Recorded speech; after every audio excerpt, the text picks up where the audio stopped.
Bond yields remain at the epicenter of risk assets and a dominating factor for stocks. Last week we asked whether rising bond yields might endanger the so-called reflation trade. And a few days later, we saw a napalm run during which US government 10-year yields surged through key levels, causing global risk assets to take a tumble. Yields are testing the market's resolve, though speed, rather than the absolute level, were the catalyst, with technical factors the driving force, as stops were triggered through the 1.45% level. Australian yield curve control came back with a vengeance. For certain sectors, yields are absolutely key. The ratio of US banks versus the S&P 500 has matched the path of US yields over the last decade. If yields falter here, banks' outperformance will slow. In the Eurozone, the ratio of banks versus the broader food and beverage staples sector has also been tracking the German 2-year versus 10-year yield curve. Banks have been on a tear. But if this mini bond bust has now reached its short-term targets, then we should be more cautious on the banks. So what is the state of the so-called reflation trade, and what strategies should investors be considering now that bond yields are testing the market? In the big conversation, we'll run through 10 charts that highlight an opportunity within the global energy sector. And if you like this content, please like, subscribe and hit that notification bell to make sure you get future updates about the market moving trends. The sentiment pendulum has swung a long way since last spring. The panic we saw last year has been replaced by extreme optimism over the long-awaited post-COVID recovery. The front page of the Washington Post last week touted the US economy's best chance in years to break from era of subpar growth as we emerge from the ravages of the pandemic. Since last fall's vaccine announcement, investors' mounting enthusiasm has propelled commodity prices and bond yields substantially higher. 10-year Treasury yields are now up 49 basis points from the start of the year and almost 100 basis points off the August 2020 lows. 5-year yields have surged last week to touch 0.8%. And surging yields are a global phenomenon. 10-year yields were up 30 basis points in Australia to 1.9% and 5 basis points in Japan, which may seem like nothing, but it meant that the 10-year Japanese JGB yields hit a 5-year high, breaking out of the yield curve control range. So do global bond markets have an inflation problem? The US is after all running unprecedented peacetime deficits, with a new $1.9 trillion stimulus package scooting through Congress and a debt-to-GDP ratio at its highest post-war level. This is coming at a time when the Fed is already expanding its balance sheet at historically unprecedented rates. The current stimulus package will almost certainly be followed by a major infrastructure program. Inflationary pressures appear to be mounting and broadening: food, energy, housing, and beyond. Inflationary bottlenecks are gathering ahead of steam, with the recent US ISM Prices Paid Index back near the 40-year highs, with many respondents talking about extreme supply issues. 2 weeks ago, Kellogg's announced that it couldn't make Frosted Flakes fast enough, whilst last Wednesday the Biden administration met lawmakers to discuss the shortage in semiconductors and chips. In less than a year, we've gone from worries about vast oversupply to mounting concerns over scarcity in the global supply chain. So what should investors do about all of this? Well, if the reflation trade is real, then it's probably time to consider the laggards within this sector.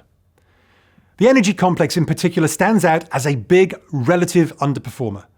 The chart of the ratio of the European oil companies versus the broader European market is still well below the previous 30-year lows. Even more striking is the performance of these European oil stocks relative to other reflationary plays, such as European resources, where the ratio of oil to miners is at the all-time lows. It's not quite so dramatic in the US, but it's still extreme.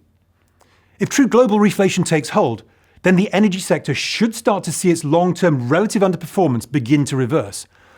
Or, if the reflation trade is a mirage of dollar weakness, positioning, and short-term effects of Chinese demand, then the mining stocks would be extremely vulnerable to a pullback. Even within the oil and gas majors, we could look at the European sector, which has performed far worse relative to its own market than the US over the last couple of decades, primarily because of the influence of shale in the US. A sector-neutral position would be for the European names to continue making up some ground, especially that which has been lost during the recent rebound in prices. There are, however, many structural caveats. The bull case for energy increasingly depends on many things to come true at once. Sanctioned Iranian barrels must remain offline. US supply must remain constrained, and economies must rebound quickly. Above all, OPEC must keep cutting because global demand remains weak. Add to this the draw of alternative energy technologies, which have significantly outperformed global equities as investors flock to the decarbonisation theme, and it's leaving many traditional energy plays stranded.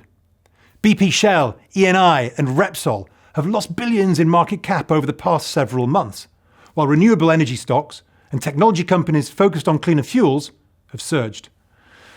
There are also risks that further price rises in oil could prompt a response from the steadily recovering shale patch and tests OPEC's discipline, prompting a response from its biggest producer. Over the years, Saudi Arabia has shown its willingness to shift policy and maximise output if compliance falls, or if the perceived costs of cooperation exceed the perceived benefits. But Saudi Arabia could easily swing in the opposite direction in response to low compliance, and given the relatively low level of Saudi production, the size of the upward swing could be quite substantial, as was the case in April 2020. That could easily abort a bull run in energy stocks. The only feature that matched shale's disruptive rise in the past 15 years, during which it more than doubled the US oil and gas production, sharply reducing dependence on foreign oil supplies, was the industry's unmatched knack for destroying investors' money, as hundreds of billions of dollars were spent with little return. Wall Street reacted by dumping its stocks, making this sector one of the S&P 500's smallest, and their underweight is effectively a huge short position on the sector. When the oil crash struck last year, operators were forced to slash capital expenditure, sack tens of thousands of workers, idle rigs, and cut production. Chesapeake Energy's Chapter 11 filing into bankruptcy was just the most high profile of scores of bankruptcies. There are now signs, however, that a turn may be coming for the fossil fuel companies. Current prices are in a sweet spot because existing OPEC production quotas are largely being adhered to by the member states. So long as OPEC and companies in the US shale patch maintain their relative discipline, the rewards to energy investors could be substantial. But energy investors still have long memories. And an additional note of concern for reflationists is the geographical distribution of the trends. Looking at the performance of the Canadian dollar relative to the Aussie dollar, if we have true reflation, shouldn't this be reflected in a broad outperformance of many resource-based currencies? The underperformance of the Canadian dollar versus the Aussie dollar suggests that the demand in international markets for commodities was driven by China, who initiated supply-side policies in response to the pandemic. She hoovered up demand for copper when supplies were constrained and her stockpiles were low. China will eventually dump her goods, creating a new bout of deflationary pressure. Chinese policymakers were this week warning about the dangers of bubbles, suggesting tighter policy ahead. If the US was a true reflationary story, the commodity-rich Canadian dollar should be doing better. Commodity inflation is an Asia bottleneck, whilst US citizens prefer to spend their fiscal checks on the equity market rather than the real economy, according to a recent study by Deutsche Bank. The point here is that miners doing well and the Aussie dollar doing well reflect transient Chinese demand rather than true global reflation. It may also reflect supply-side bottlenecks. But if we get true reflation, then the energy sector should start to close the gap against their regional markets and against other resource plays, with the caveats of the regulatory and renewable issues that we've outlined before. If, however, reflation is a mirage, then mining stocks have a long way to fall. And if the reflation trade is still in play because of fiscal policy, then the bond market is a reminder that this massively indebted financial framework is vulnerable to rapidly rising bond yields.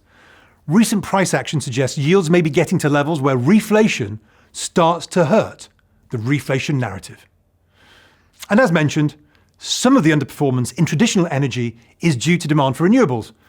I talked to Refinitiv's Bryan about the current trends in sources of renewable energy.